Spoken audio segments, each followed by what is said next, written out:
a sense of community when you're free.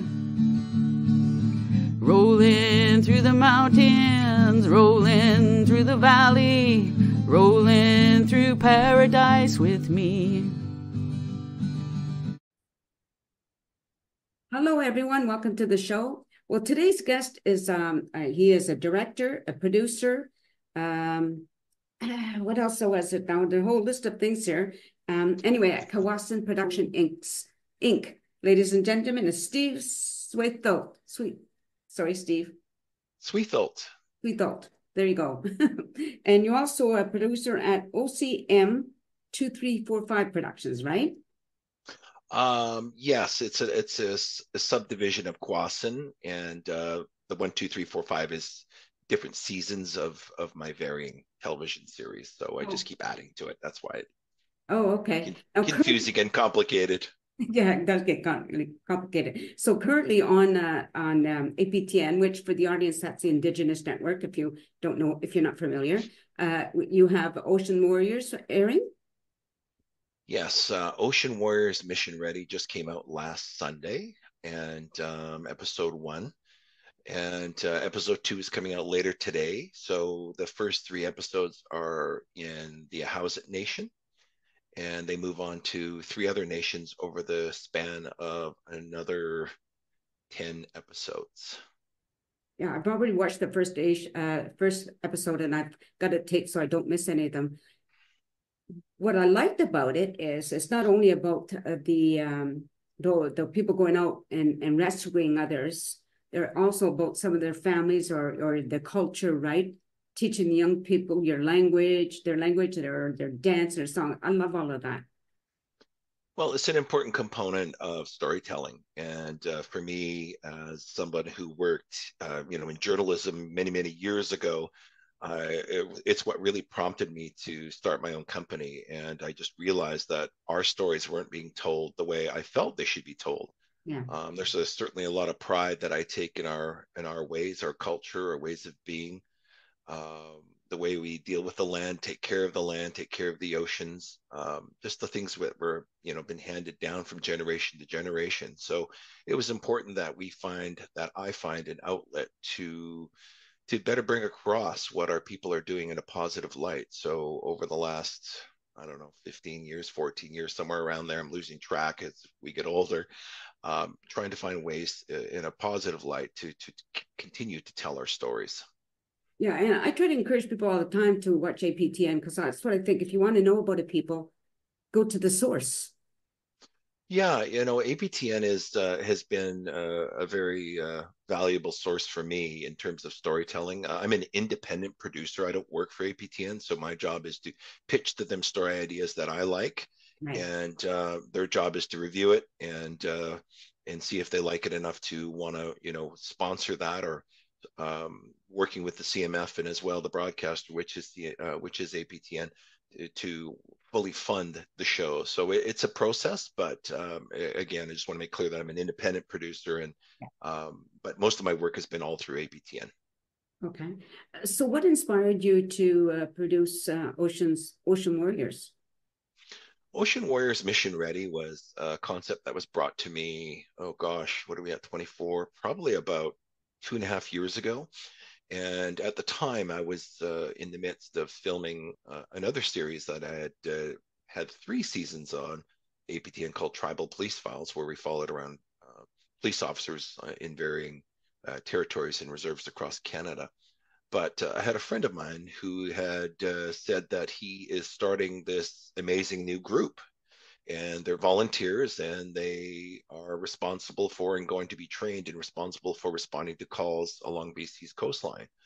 So I thought, wow, that's pretty cool. And, at the time I kind of had my hands full, but I kind of put that in my back pocket. And when my other series finished, I gave Conrad a call and said, hey, tell me again about that Coast Guard thing. It sounds, pretty fascinating, and I'm looking for another concept and idea. So he hit me with it, and we went through it. And I said, I think we have enough elements for a show. So it was just, at its beginning stages. So the first 4, there's 8 now. I think it's going to be growing another 3 or 4 nations. But that was the beginning and concept, how it all started. Oh, okay, great. So when you approach those volunteers, since I've only seen one episode, I don't know all of them yet, but how did they respond? Oh, they were well. I think it was a little apprehension at first. I'm not going to say they, came out with the bells and whistles in the parade. It's when you have cameras in our communities, cameras haven't been very friendly Yeah. to our people since the development of television, etc. And our portrayal has not been friendly. It's been very Hollywood based.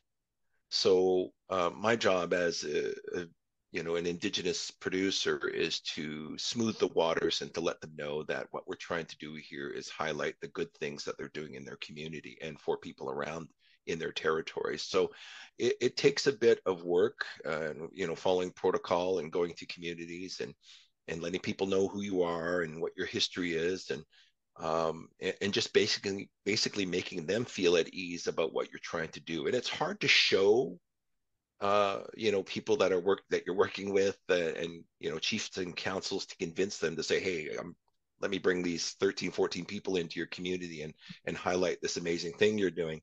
It takes some straight honesty and straightforward conversations about what you want to do and how you want to do it. And I think over the past 12, 14 years, 15 years, you can see my path has always been about highlighting the positivity of our people. So for how long approximately does it take to do a whole episode? Like, I know there must be a lot of editing and time consuming issues, whatever. Yeah, no, for sure. That's a great question. It looks easier than it is. We averaged about 6 to 7 days in each community. Mm-hmm. And let's use House It as an example, because it's the second episode coming out today. It took us, there's 3 episodes for a House It, so it took us 7 days to produce that. So it takes some time, and there's a lot of stories that we leave on the floor, on the cutting room floor, if you will. Yeah. We try to find the strongest storylines and corroborating storylines as well, and bring those to the front. So now that it's finished, and it's starting to air, once you finished it, how did what was the response from those people afterwards? I think the people from a House It, let me make clear that there's 4 nations that we go to, and that's a House It, Quitsino, Namgis Nation, which is Alert Bay area, and as well Heltsik Nation, which is Bella Bella area.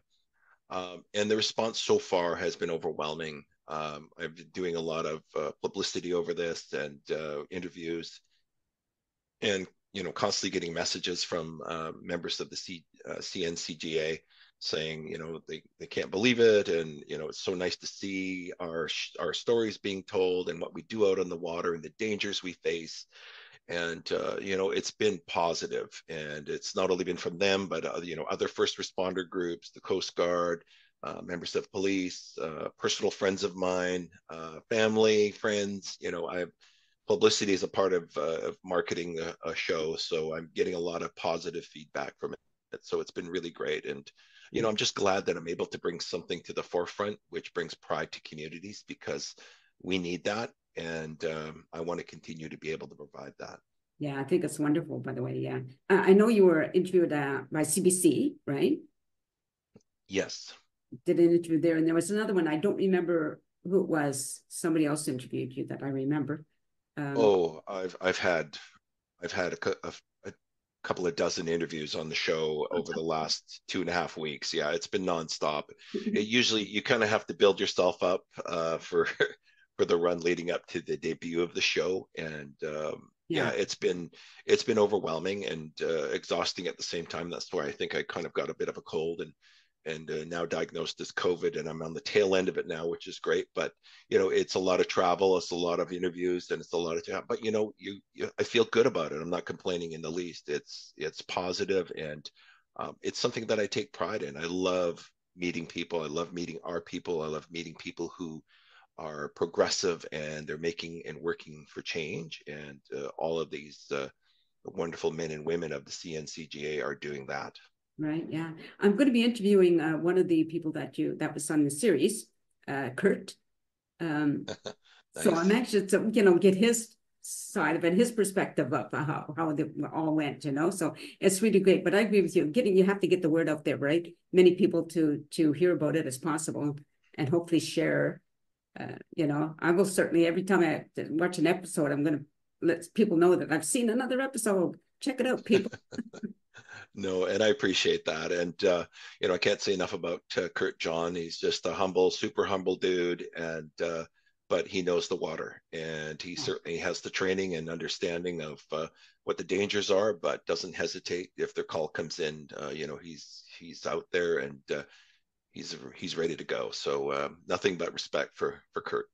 Very good. Now, once you're feeling better, are you going to be doing something else in on that line? We've been greenlit for season 2 of Ocean Warriors, so we're going to start filming in May, June of this year. So we've identified, as I said earlier, the CNCGA is growing, and we're going to be going to nations that are even farther north than where we went in season 1. Oh, like you mean like really, really far, like where the Inuits are and that type of area? No, not that far. We'll probably be going far as the Niska territory, and we're going to Kayukit and oh gosh, come on, think. Kayukit. We're going back to Quitsino, Kayukit, Niska, and there's one more. It'll come to me as the interview goes on. What I kind of crew do apologize. you have working with you? Well, obviously it's a First Nations company, and I have a partner who's not Indigenous, Martin DeValk, but he's been in the industry for 35 years. So he has and shares my vision on anything that I bring forth. And I have associate producer Michelle Mundy, who's from the Nemgis territory, and we really are the bread and butter of Kwassen Productions and the creative force behind any series that's coming out. Right. And the others who work with us, like camera, sound, we just bring them on when we have to. So it's a lot of freelancers that we bring on, but we try to bring on the same people. Year in and year out. But these are people that have been working in the industry, in some high level shows that you see on TV every day.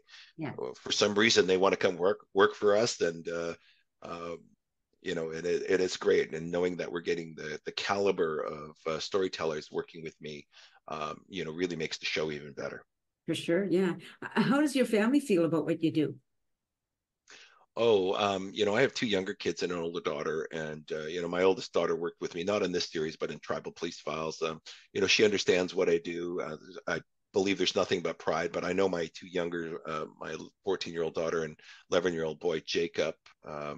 They both are very proud of Dad, and we always talk about it, and they know what Dad does for a living, and I know the rest of my family is extremely proud. So it's nice to know that I get a lot of support from not only my family, but as well my community. When you have to travel as part of when you're producing the series or directing a series, do you get to, like, I know you're going to meet with the people, whoever it is, you're going to be on your show or going to be part of the series, but do you get to explore that community that you're in? Yeah, no, for sure. I mean, that's an important part of our show, of the ABC stories, is getting to know the other aspect. Yeah, we'll have the water stories and the rescue stories, and my job as a director, when I put my director hat on, is to work in community, talking with the elders, talking with the youth, the knowledge keepers, the language keepers, and find those other stories. So it's a delicate balance where it's important that we highlight the communities that we're working in and what they've endured and how they've lasted all these years. It doesn't matter how remote they are; they're First Nations, and they're still here, and they went through everything else that we've gone through. And it's really important that we tell their stories as well. I agree. I interviewed somebody who was also First Nation, well, today actually. And we're just talking about how history has lied to us. You know your story, but to us of European descent, we were lied to so much by the history, right? And the politicians. So it's really nice. I think it's so important that what you do. Oh, thank you, Nat. Yeah, thank you, Nancy. It's something I take a lot of pride in, and I still can't believe I'm doing this. So, I'm 58 years old, and where did the time go? And Yeah. it just seems to go faster and faster, and I feel like I'm kind of running against the clock now. So I'll continue storytelling as long as the fire burns bright and communities continue to open up and let us in and tell their story. Cool, yeah. And, I feel the same way. Like I'm 75, and I think there's so many people I've yet to interview. I get them on while I can. Oh, that's so nice. Well, I really appreciate you taking the time to reach out to me. That's so great. I appreciate you doing it, especially since you're not feeling well. And so I just want to remind the audience, I don't want to mispronounce your name again, so I'm going to let you pronounce your own name. I feel embarrassed as a host that I'm not very good at people's names, but anyway. It's okay. Sxwithul'txw. Okay, so and his episode Ocean Warriors airs on aptn. Second episode airs today, sometime this evening, I think, right? Yes, check your local listings. I know in Victoria it comes out around 4:30, and then there's a repeat of it at 6:30 on aptn. So just check your local listings because they repeat it throughout the week, and Okay, it's just best to get on your guide. Yeah, and set on record, and then you're not going to miss any of the episodes. And I guarantee you, people, it's well worthwhile watching. So thank you, everybody, for watching my show, and I hope you continue to do so. Take care, everyone, and peace out. A sense of community, Chilliwack's a place to be. A sense of community where you're free. Rolling through the mountains, rolling through the valley, rolling through paradise with me. It's multicultural, you're sure to see it all. Chilliwack's the place to be, you'll see. Come party in the park, go dancing after dark. Chilliwack's the place to be, you'll see.